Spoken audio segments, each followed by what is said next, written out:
I had to spend 3 nights in a hospital where 7 patients died mysteriously. Now I know what killed them. As a fan of the paranormal and true crime cases, I was very excited when I came across an article about multiple strange deaths in my small town hospital. I was much less so when, a few days later, I had to be hospitalized there for food poisoning.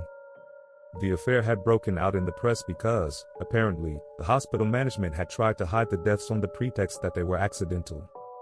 After the 7th death in less than 2 months, the information finally leaked out. Probably by a doctor or nurse who thought it was time to warn the press, and the police for that matter, before any more deaths occurred. The circumstances of the death were troubling. All the articles reported the same facts: they had all died of a heart attack during the night. In the morning, someone had discovered their bodies while making a routine rounds. All those who discovered the dead were traumatized. Apparently, the victims all had expressions frozen in agonizing fear. Their eyes were still wide open, as were their mouths, which were twisted in an expression of infinite pain. When the situation was revealed to the public, the hospital said they had already launched an internal investigation, but according to staff testimonies, nothing concrete had been done, and they had tried above all to protect their own ass. No culprits or even suspects had been found. The day after these articles were published, my mother took me to hospital after I had been vomiting without a break all night. The welcome was warm. Almost too warm. It was as if the entire staff had been instructed to do whatever it took to reassure the patients and the press and give the hospital the best possible image. Once I'd settled into my hospital bed and taken some medication, a doctor came to confirm the diagnosis of food poisoning to my mother and me, and told us I'd have to stay in hospital for at least 3 days. When he told me this, my hair stood on end. I thought I'd just have to stay the afternoon under observation with a prescription for medication to be taken over the next few days, in the safety of my room in my home. And instead I found myself having to spend, or rather survive, 3 nights in this hospital where someone, or something, had been executing patients indiscriminately for over 2 months. When my mother saw my eyes widen, she asked me worriedly, "Are you all right, sweetie?" "No." "Well, yes, it's just that. 3 days, is that really necessary?" "If you don't want to hurt yourself by passing out alone in the bathroom, yes," the doctor replied with a smile. "Why are you so worried?" my mother asked. "It's just that, with these stories of murders in the hospital." For a moment, the doctor's mask fell away, before he resumed his benevolent smile. "Don't worry, it's just a series of unfortunate accidents. The press has really exaggerated the facts, I assure you," he replied awkwardly. I sensed that even he didn't believe what he was saying and that the reality was perhaps even worse than what had been revealed. "And anyway, don't worry, a nurse will be making rounds every hour every night to make sure that, well, everything's okay." The nurse to his right, who had been silent until then, and had simply kept a polite smile on her face during the discussion, finally intervened. "Don't worry, I'll do the rounds myself every night. You're safe here." She appeared calm and self-assured. It wasn't much, but as I listened to her words, the weight in my stomach lightened. During the exchange, my mother remained frowning, clearly not understanding what we were talking about. Finally, the doctor took her aside outside my room, probably to explain the situation and reassure her at the same time. I could see her anxious face and her right hand caressing her neck as she glanced at me through the small window in the door. Finally, she nodded and came back to me, telling me that everything would be all right, and that we didn't really have a choice anyway, considering my condition. I apprehended the first night as one apprehends the end of one's life, with the anxiety of the unknown. I could see the sun setting through the window. I was still a little weak, but I'd been able to stay awake and use my phone for a few hours before it started to get dark, and read increasingly supernatural explanations of the deaths in the hospital. Some said it was haunted by a malevolent entity that took advantage of patients' weakness to suck out what little vital energy they had left, leaving only an empty shell. As I scrolled in panic over the increasingly frightening comments, the same nurse I'd met with the doctor and who would be doing the rounds, Eva, came to see me. I needed to take my medication and sleep to regain my strength. No offense, but there haven't been any deaths among the nurses so far, so I can understand that it doesn't scare you that much, I said with nerves raw from the night ahead, while putting my phone on my bedside table. "Is it true what it says on the internet?" I asked before even letting her answer. "That the victims were found dead with horrible expressions on their faces?" She pursed her lips and looked up in front of her. "Look." The truth is, nobody knows what happened. There have been some strange things going on in the hospital lately. These strange deaths are one of them. She looked me in the eye, but that's why I'm here. To make sure nothing happens to you and the other patients. Like you said, none of the nurses were targeted, so it's safe to assume that anyone or anything. I interrupted her. Anyway, now that rounds are being made, there's little chance of it happening again. The person responsible, if they exist, has probably fled somewhere else by now. She finally left, assuring me that she'd be back every hour of the night. I took a deep breath to relax, took my medication for the night, and crawled under the comforter of my bed to try to sleep. After a while, more because of my still fragile state than anything else, I finally managed to fall asleep. I opened my eyes slowly. It was still dark outside. The room was plunged into darkness, lit only by the light from the corridor that passed through the gaps in my bedroom door. I sat up a little in bed, wondering what had woken me up. Suddenly, I heard a whisper in the corner of the room. Instinctively, I pulled my blanket up in front of my chin. I stared at the corner. It was too dark to see, and that corner appeared even darker than the rest of the room. A darkness that wasn't natural.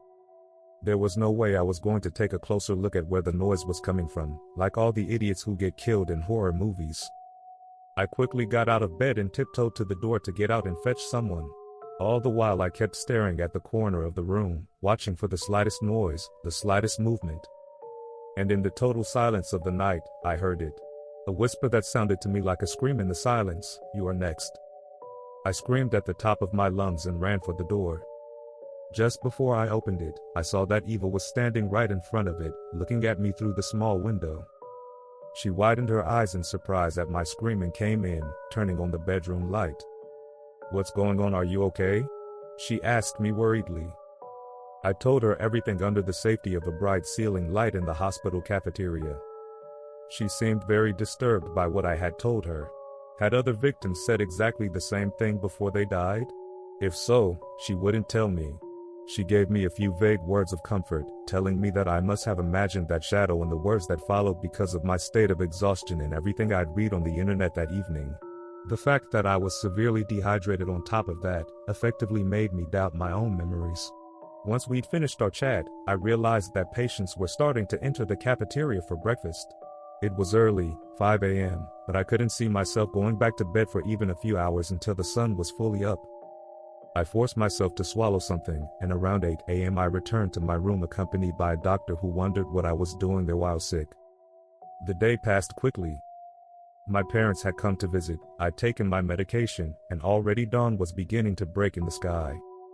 I chatted to Eva again over dinner, and as she left the room with a comforting smile on her lips, I'd almost convinced myself that I'd imagined what had happened the night before.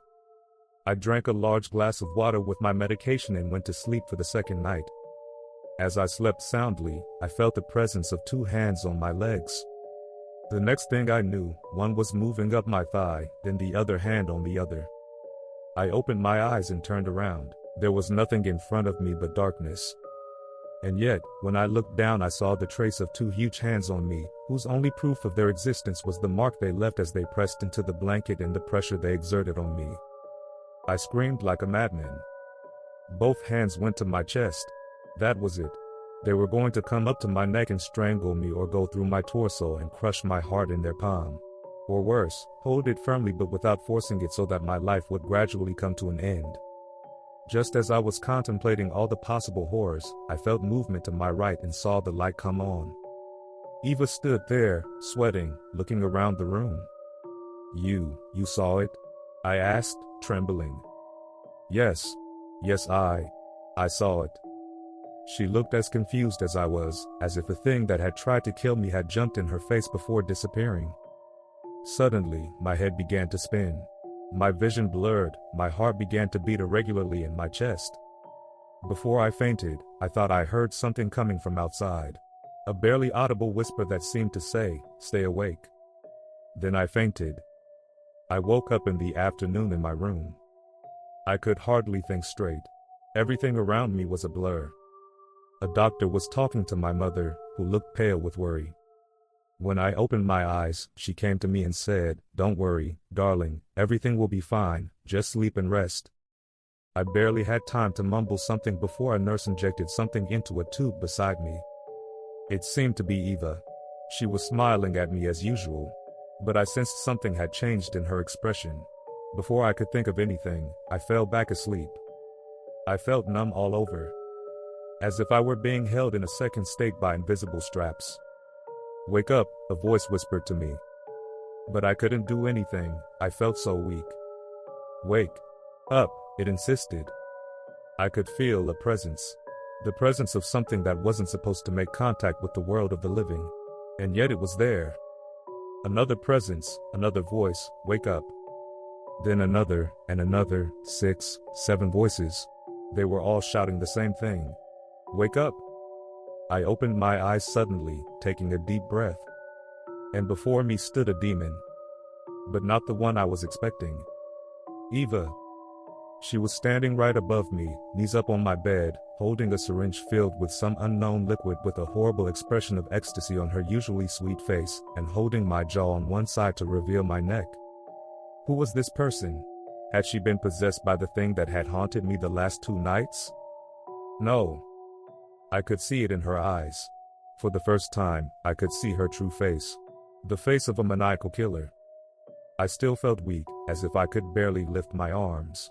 And she seemed so strong above me. This time it was really going to be the end. She was supposed to be making the rounds to keep me safe after all. No one was going to come and save me. Just as she was about to stick her needle in my neck, she suddenly froze, looking over my shoulder. All traces of ecstasy had vanished and been replaced by dreadful fear. Then, the next instant, anger. "This time you won't be able to stop me," she screamed, before pulling herself together. This delay had given me enough time to come to my senses and think of a way out. Suddenly, I turned my whole body in my bed and threw her to the floor with me. I felt like I was wrestling with a banshee. She seemed to be going out of her mind, screaming at the top of her lungs that she was going to kill me, while I used all my energy to restrain her arm that was holding the needle. After a while, probably less than 10 seconds that felt like 10 minutes, a doctor stormed into my room with a nurse and managed to subdue Eva. I crawled to a wall to rest my back on, fully awake, and realizing how incredibly lucky I was to still be alive. An hour later, Eva was taken away by the police. Considering the facts, and her far more unstable psychological state than she had appeared, it wasn't long before they managed to get her to confess to the murders. Eva was a serial killer who used her position of trust as a nurse to kill patients. She used an undetectable product that was the direct cause of cardiac arrest. My state of health had worsened as a result of all these events, and I ended up staying in hospital for another week. Nothing strange happened during my stay. Everything was back to normal. Just as I was gathering my things on the last day before leaving my room, I thought I heard whispers coming from somewhere. I turned around in surprise, and just said what came to me instinctively at the time, "Thank you."